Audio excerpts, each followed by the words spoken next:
Signs I missed growing up that I was gay. Hello, welcome. My name is TJ Schimmeled. I'm an author, speaker, and life coach for gay men coming out later in life. I wanted to share my story because a lot of people ask, how could you not know that you were gay? I had a girlfriend, I got married, we had a child. So, looking back now, I see there certainly were signs. Sign number one. I remember always thinking, even as a younger kid, how beautiful guys were. And that I remember one time in particular, I was sitting on the school bus and I was watching the kids getting on the bus. And I remember looking at the boys and looking at the girls and just thinking that thought that, boys, they don't have to do anything to look good. Like, they don't know that they look good. As girls, they have makeup and they have to have their hair done and all of that to be beautiful. Sign number two. I remember that uncomfortable feeling going shopping with my mother, and we would go through the underwear aisle for the men's underwear and then seeing all the photographs of men in their underwear and feeling very intrigued to look at it, but feeling I shouldn't be looking at it. Sign number three. Thinking back, I remember priding myself on being very respectful to women.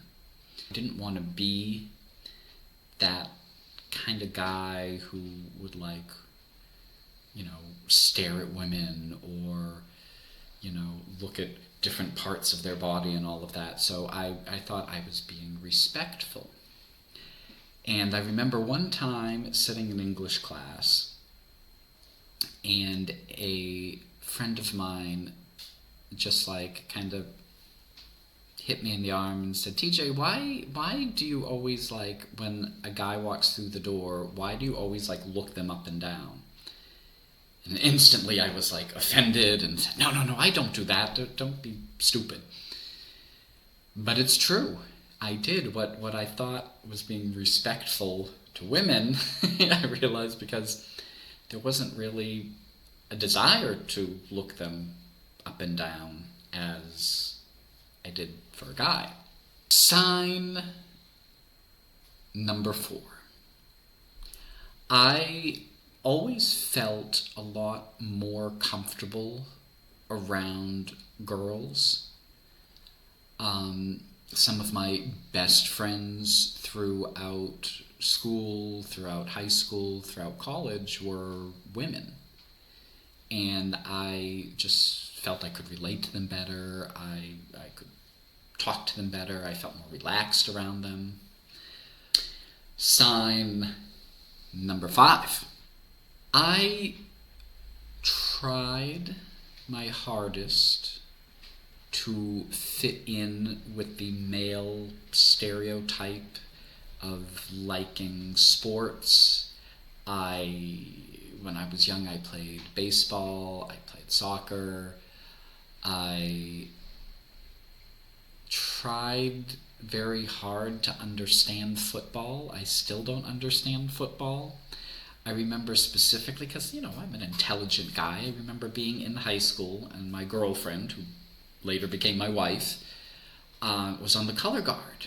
And so I would go to support her and watch the football games, and I was determined I would sit there and I would understand this sport, because I had hours sitting there watching it, and just as I thought I understood, the scoring and all of that, something would happen and just blow up all my theories. So I was never a big sports fan. I thought it kind of ridiculous watching sports. I remember as a kid being invited to, I grew up in New Hampshire, and I was invited to a Red Sox game in Boston with one of my friends. And I thought, yeah, that's exciting, let's go. And I remember sitting there in this huge stadium of people, and something would happen, and they'd hit the ball, and people would jump to their feet and be yelling and screaming and all excited. And I felt so alone in the sea of people. I felt so by myself because I just didn't have that natural enthusiasm for the sport. When I was playing baseball and soccer as a kid, I only did it because I wanted to fit in with my friends. And I'm not saying that, every straight male loves sports, but it, that tends to be one of those stereotypical signs there that, could have applied to me, to think like, well, I'm not quite like the other guys. Sign number 6 that I missed growing up. So I was one that was always very interested in theater and performing, and I loved the musical Cats because of the costumes. That I just thought that was so cool. I grew up, I used to put on like little plays and things with my stuffed animals when I was a little kid, and I'd recruit my cousins to like do puppet shows. And when I was really little, like 2-3 years old, I always like had to have a hat on. I loved wearing different hats, and when I didn't have hats available, I would take a sock and just drape it, lay it across my head, and that was my hat. I loved costumes. One of the things that got me interested in becoming a magician, is one of my many hats I wear now, is a show in Beverly, Massachusetts called Marco the Magi's production of Le Grand David and his own spectacular magic company. Doesn't quite fit on a bumper sticker, but it's a wonderful show. There were 30 people on stage, these beautiful backdrops, beautiful costumes, and that was something I really loved. And it was my great fortune that I was able to join that company when I was 19 and got to do that for almost a decade, performing on stage. And it was something my parents didn't know what to do with, having a kid that was interested in theater. I, got into acting and doing plays in high school and emceeing the variety show in high school and doing magic shows and different things. And my parents didn't quite know what to do with a child that had this interest in performing in theater and the costumes and all of that. And again, that might be a little, I'm not saying that everybody that's interested in theater is gay, but that was a sign that could have been more brought out to me. Sign number 7. I am laughing at this, thinking about it. So I had, in high school, my very first girlfriend when I was 16, and I was terribly nervous around her. Now there were some medical issues. I had knocked out my 2 front teeth, and I was always on like antibiotics, penicillin, and doing a lot of tooth work and all of that. So that could explain some of it, but there was a lot of times, and this is so embarrassing to say, that we would be on a date and I would literally throw up.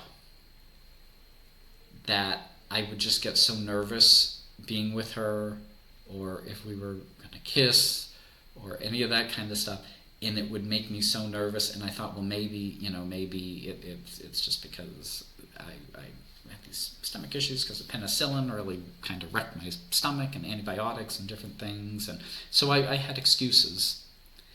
But really, that may have been a sign. I don't know. Maybe. Sign number 8. When I was with my girlfriend, who became my wife, who became the mother of my child, who then became my ex-wife, we really got along well. We met while doing a play. My best friend and I joined the play together, and she and her best friend had joined the play together. Like, my best friend sort of like pulled me along and convinced me to do it, and her best friend did the same thing. And when she first met me, she thought that I was gay and that me and my best friend were a couple. Turns out, who knew? She was right. My best friend turned out to be gay as well later in life. So that may have been a sign. The feedback from others, growing up to, as children are, that was something in my era. I'm 48 now. And growing up, that was something kids would tease each other about. Oh, you're so gay, and oh, this is so gay, and so it was always a negative thing. And people would try to tease me about that, or calling me gay or something. And I was one. I realize now that it was very very much, going into psychology and having a degree in clinical psychology, I realized that it was pretty good how I handled it, because I would just ignore it. I wouldn't respond to people when they call me names or different things, so it sort of took the wind out of their sails, that they would just kind of leave me alone, because I just pretend like I didn't hear it, even though inside I heard it. So there were these environmental factors coming in all the time, giving me these hints that maybe I was a little different from the average guy. Maybe I had these feelings for guys that was stronger than what I had for women. And sexuality, we know, is on a continuum. It's on a scale. You can be closer to the gay end, you can be closer to the straight end, but most people fall somewhere in between. And so the question of, missing these signs, and why it would seem so obvious, and I couldn't tell myself. It took me a long time to accept it in myself. Even though there were these signs, it took a while for me to really accept it in myself. And because a lot of people say, well, why, how could you know that you were gay and then get married and have a child and have a girlfriend and all of that? And the thing is, I didn't know. There were signs, but they were just like I had this force field around me. And they were just kind of bouncing off it, and I couldn't accept the truth. I didn't have any gay representation. I remember being in high school. There was one out gay guy. I graduated high school in 1995, and we had one gay guy that everybody knew he was gay. There was, that could be sign number 9, that there was certainly an intrigue about him. He was a couple years older than I was, and I just knew him, and everyone knew him as the gay guy. And he was the only one that I ever kind of knew in real life. We actually wrote on the school newspaper together. He was in MC the variety show, so I had very minimal interaction with him in real life, but there was like this draw, this intrigue around him for me. And I realize now, looking back and having Facebook friends and different things, that there was a lot of like people in my class that later did come out as being gay or being lesbian, and they just weren't then, or they didn't represent themselves then, or they didn't know. They didn't accept it yet in themselves. And I'm so happy to see that they are out and proud about it. And it took a long time to allow all of those signs to sink in. And you know, that's okay. What I do now, and I get emotional about it, is because I want to help people that were in my situation, coming out later in life,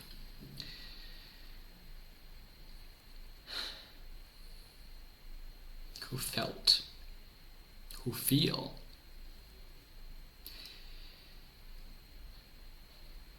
so alone, so scared.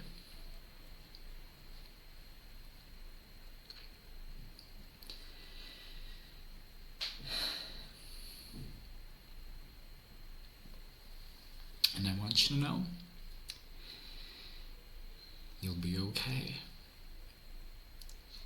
If you need help navigating this situation, I do one-on-one coaching, personal coaching. I'll have a link in my description of the video. But it seems scary when you're in it. But I am here to tell you now, there is light at the end of the tunnel. I am still best friends with my ex-wife. We co-parented our child together, who's now 20 years old. I've remarried to a man and living a life of my dreams in Spain. And so anything is possible.